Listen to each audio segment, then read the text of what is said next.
Here's a real rabbit hole you can go down.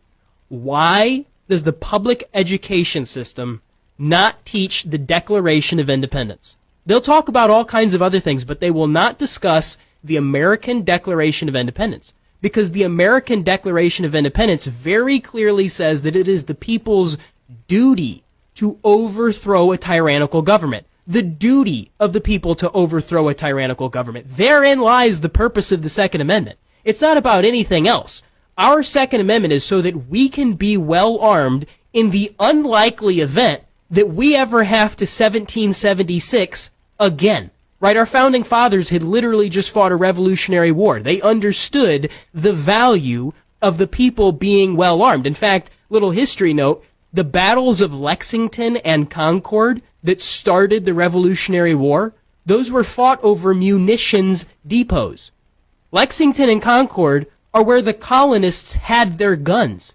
And the British understood that if the colonials were well armed, they had a problem on their hands. So they tried in the middle of the night, they tried to go take the guns. That's where the infamous the British are coming, because they had a system set up because they feared that the tyrants would come try to take their guns. Well, does that sound a little familiar? Does that sound like something that, I don't know, maybe we worry about today? I think the reason they don't teach the Declaration of Independence to children is because if they did, it would red pill the crap out of a whole bunch of young people all across the country, because they would read the grievances of our founding fathers, and they would say, well, hang on, wait a minute.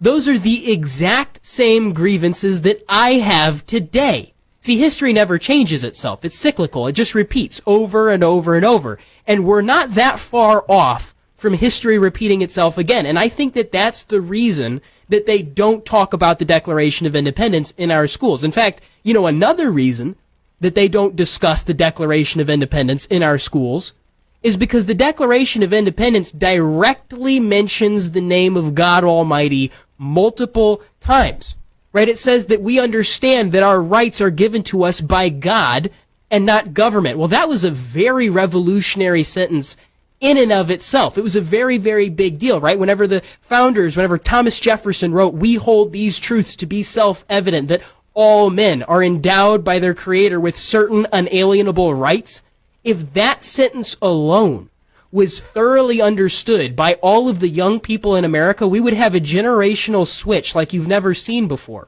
because people would understand the principle